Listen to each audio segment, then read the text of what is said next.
வணக்கம். நான் Krishnaraj. Sun tax அப்படின்னா என்ன, இதனுடைய அறிவியல் பின்னணி என்ன அப்படிங்கிறத பற்றின ஒரு சின்ன வீடியோ தான் இது. அதுக்கு முன்னாடி இந்த சன் டாக் இந்த பிக்சரை நீங்கள் பார்க்கலாம். இது வந்து ஒரே நேரத்தில் நம்மளுடைய வானத்தில் 3 சூரியன்கள் தென்பட்டால் எப்படி இருக்கும் அந்த மாதிரியான ஒரு பிக்சரை கொண்டு இருக்குது. சூரிய குடும்பத்துக்கு அப்பால் சோலார் சிஸ்டம்க்கு வெளியே இருக்கக்கூடிய சில பிளானட்ஸில் 2-3 ஸ்டார்ஸை வந்து ஒரு பிளானட் சுற்றும் போது அதனுடைய வானத்தில் 2 சூரியன் 3 சூரியன்லாம் தெரியும் அப்படிங்கிறது அறிவியல் கண்டுபிடிச்ச ஒரு விஷயம். ஆனால் நமக்கு தொட்டு தெரியும் நம்மளுடைய சூரிய குடும்பத்தில் ஒரே ஒரு சூரியன் தான், அதை தான் நம்ம எல்லா பிளானட்ஸும் சுற்றிட்டு இருக்கு அப்படிங்கிறதும், எந்த பிளானட்லேருந்து பார்த்தாலும் சன் ஒன்று தான் அப்படிங்கிறது தெரியும். ஆனால் பூமியிலேயே சில இடங்களில் மட்டும் 2-3 சூரியன் கூட தென்பட்டிருக்கு. இது வந்து இன்னைக்கு நேரத்தில் பல செஞ்சுரிஸாக இந்த மாதிரியான வானவியல் நிகழ்வுகளை பதிவு பண்ணிட்டு இருக்காங்க. ஸோ அப்படி ஒரு விஷயந்தான் இந்த சன் டாக். சிம்பிளாக சொல்லப்போனால் இது ஒரு ஆப்டிக்கல் ஃபினாமினன். இப்போது சூரிய ஒளி வந்து பூமியை தொடும்போது ஏற்படக்கூடிய சில அட்மாஸ்பரிக் பார்ட்டிக்கல் சேஞ்சஸ்னால நிறைய ஜாலங்கள் நடக்கிறது நம்ம கேள்விப்பட்டிருப்போம், பார்த்துருப்போம். கொஞ்ச நாளைக்கு முன்னாடி மார்ஸ்னுடைய சரௌண்டிங் ஃபுல்லாக க்ரீன் கலரில் ஒளிர்ந்ததா, க்ரீன் க்ளோ கிடைச்சதா ஒரு செய்தி வந்து அதை கூட நம்ம வீடியோவில் பதிவு பண்ணியிருந்தோம். ஸோ அந்த வரிசையில் வந்து இந்த சன் டாக் பற்றி நம்ம பேசலாம் அப்படின்னு தோணுச்சு. சன் டாக் அப்படிங்கிறது சூரியன்லேருந்து வரக்கூடிய லைட்டானது பூமியினுடைய அட்மாஸ்பியரில் என்ட்ராகும் போது அங்கே சில இடங்களில் இருக்கக்கூடிய அங்கே சஸ்பெண்ட் பண்ணி வைக்கப்பட்டுள்ள ஐஸ் கிறிஸ்டல்ஸ்னால ரிஃப்ராக்ஷன் நடந்து பூமியில் ஒரே சோர்ஸ், ஒரு லைட் சோர்ஸ் அப்படின்னா அது சூரியன் தான். இரவுல வந்து அது மூணு நம்ம சொல்கிறோம்.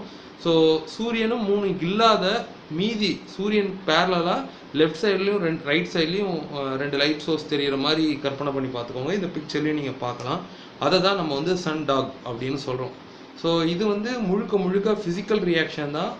ஒளி வந்து அட்மாஸ்பியருக்குள்ளே இருக்கக்கூடிய ஐஸ் கிறிஸ்டல்ஸ் மேலே பட்டு அந்த கிறிஸ்டல்ஸ் வந்து ஒரு ப்ரிசம் மாதிரி. ப்ரிசம்னா என்ன, ஒரு லைட் பீம் வந்து ஒரு ப்ரிசம் மேலே பட்டுதுன்னா அந்த ஒளியை வந்து அது உள்வாங்கிட்டு அது வந்து பிரித்து ரிஃப்ராக்ஷன் பண்ணி அது வந்து வேறு விசிபிள் ஸ்பெக்ட்ரமாக கொடுக்குது அப்படிங்கிறது நமக்கு தெரியும். ஸோ அதே அடிப்படையில் இது ஒரு நேச்சுரல் ப்ரிசமாக இந்த ஐஸ் கிறிஸ்டல்ஸ், அட்மாஸ்பியரில் இருக்கக்கூடிய ஐஸ் கிறிஸ்டல்ஸ் செயல்படும் போது இந்த சன் டாக் அப்படிங்கிறது ஏற்படுது அப்படின்னு சொல்லலாம். இது எங்கெல்லாம் தெரியும், இந்தியாவில் தெரியுமா, நம்ம தமிழ்நாட்டில் தெரியுமான்னு கேட்டால் பரவலாக பூமியில் வேறு காலகட்டங்களில் பூமியில் இது வந்து தெரிஞ்சிருக்குது. ஸோ இது வந்து ஒரு குறிப்பிட்ட இடத்துல தான், ஒரு ஆங்கிளில் தான் தெரியும் அப்படிங்கிறத காட்டிலும் வேறு பூமியினுடைய ரொட்டேஷனை பொறுத்து, சன்னுக்கும் பூமிக்கும் இடைப்பட்டு இருக்கக்கூடிய ஆங்கிளை பொறுத்து இது வெவ்வேறு இடங்கள்லையும் காணப்படும் அப்படின்னு சொல்கிறாங்க. இது வரைக்கும் நான் என்னுடைய பர்சனலாக சொல்லணும்னா என்னுடைய லைஃப் டைமில் நான் இந்த மாதிரி ஒரு விஷயத்தை பார்த்ததில்ல நேரில். இப்போது முதல் முறையாக இதை பற்றி படித்து தெரிஞ்சுக்கிட்டேன். அதனால் நான் கம்யூனிட்டியில் ஷேர் பண்ணிக்கிறேன். ஸோ இதை டெக்னிக்கலாக வந்து மாக்சன் அப்படின்னு சொல்கிறாங்க. ஸோ சரியாக சொல்லணும்னா 22 டிகிரி ஹேலோ அப்படின்னு சொல்கிறாங்க. ஸோ ஹேலோனா என்னன்னு நமக்கு முதல்ல தெரியணும். ஹேலோ அப்படிங்கிறது ஒரு ஆப்டிக்கல் ஃபினாமினன். வானத்தில், நம்மளுடைய பூமியினுடைய வானத்தில் சன்லைட் என்ட்ராகும்போது சில செலஸ்டியல் ஆப்ஜெக்ட்ஸ் மேலே பட்டு அது வந்து ரிஃப்ராக்ஷனுக்கோ உட்படும் பொழுது இந்த மாதிரி ஹேலோஸ் உருவாகுது அப்படின்னு சொல்கிறாங்க. நம்ம கொஞ்சம் ஒரு 1 இயருக்கு முன்னாடி மூன் போஸ், இப்போ ரெயின்போ எப்படியோ அந்த மாதிரி மூன் போ அப்படின்னு ஒரு வீடியோ பண்ணியிருந்தோம். அதுவும் ஒரு ஆப்டிக்கல் ஹேலோ தான், ஒரு ஆப்டிக்கல் ஃபினாமினன் தான். ஹேலோஸ் அப்படிங்கிற ஒரு ரிஃப்ளெக்ஷனால் இப்போ மூணை சுற்றி ஒரு பெரிய வட்டம் இருக்கிற மாதிரி பார்த்துருப்போம், கேள்விப்பட்டிருப்போம். அந்த மாதிரியே சன்னை சுற்றியும் இந்த ஹேலோஸ் உருவாகுது அப்படின்னு சொல்கிறாங்க.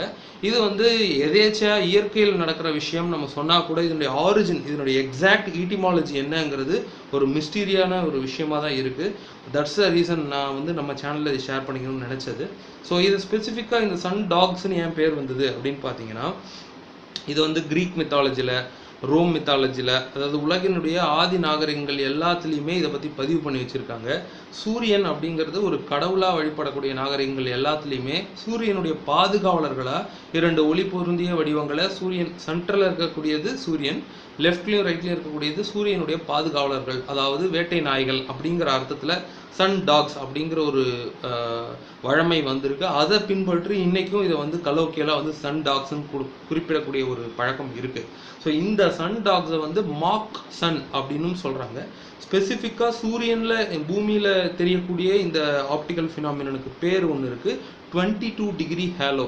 இது என்ன 22 டிகிரி ஹேலோ அப்படின்னு கேட்டிங்கன்னா, சூரியனை மத்திய ஒரு சென்டர் பாயிண்டாக கொண்டு அதிலிருந்து 22 டிகிரி ரேடியஸ் கொண்ட ஒரு ஆப்டிக்கல் ஃபினாமினா இது ஏற்படுறதுனால சில நேரங்களில் இது லெஃப்ட்ல சூரியன் மெயின்ல இப்போ இது வந்து சூரிய உதயத்திலையும் சூரிய அஸ்தமனத்திலையும் தான் அதிகமாக காணப்படுது, சன்ரைஸ்லையும் சன்செட்லையும். ஸோ இப்போ சன்ரைஸ் ஆகும்போது நடுவில் வந்து ஒரு வெளிச்ச புள்ளியாக சூரியன் தெரியுங்கிறது நம்ம எல்லாருக்குமே தெரியும். அதனுடைய லெஃப்ட்லேயும் அதனுடைய ரைட்லேயும் குறிப்பிட்ட ஆங்கிளில் இந்த ஹேலோஸ் ஏற்படுது. அதனால இதுக்கு பேர் 22 டிகிரி ஹேலோ. அதாவது அந்த சென்டர் அப்படின்னு சொல்லக்கூடிய அந்த புள்ளி சூரியன்லேருந்து இந்த ஹேலோனுடைய ரேடியஸ் வந்து 22 டிகிரியாக இருக்கிறதுனால இது பேர் 22 டிகிரி ஹேலோ. இது வந்து ஒரு நேச்சுரலி நடக்கக்கூடிய ஒரு செலஸ்டியல் ஈவெண்ட் தான், வானத்தில் நடக்கக்கூடிய ஒரு நிகழ்வு தான். ஆனால் இதனுடைய ஆரிஜின் என்ன அப்படிங்கிறது, ஏன் வந்து ஒரு குறிப்பிட்ட டைமில் எப்படி சோலார் எக்லிப்ஸ், லூனார் எக்லிப்ஸ் இதெல்லாம் நம்ம கணிக்கிறோமோ, அந்த அரோராஸ்க்கு விளக்கம் நம்மளால் அறிவியல் பூர்வமாக கொடுக்க முடியுதோ, அந்த மாதிரி இந்த ஹேலோஸ்க்கு இந்த குறிப்பிட்ட சன் டாக் அப்படிங்கிற இந்த ஃபினாமினனுக்கு நம்மளால் ஒரு கிளியர் எக்ஸ்ப்ளனேஷன் கொடுக்க முடியல அப்படிங்கிறது அறிவியல் முன்னெடுக்கக்கூடிய ஒரு ஆதங்கமாக இருக்குது. ஏன் ஆதங்கம்னு சொல்கிறோம் அப்படின்னா, சயின்ஸால் எக்ஸ்பிளைன் பண்ண முடியல, சயின்ஸால் இதை வந்து ஒரு கிளியர் கட்டாக இதுதான் ரீசன் அப்படின்னு சொல்ல முடியல அப்படின்னு சொல்கிறாங்க. ஸோ இதை பற்றி நீங்கள் தெரிஞ்சுக்கணும் அப்படின்னா sun dog or mock sun அப்படின்னு கூகுள் பண்ணுங்கள்.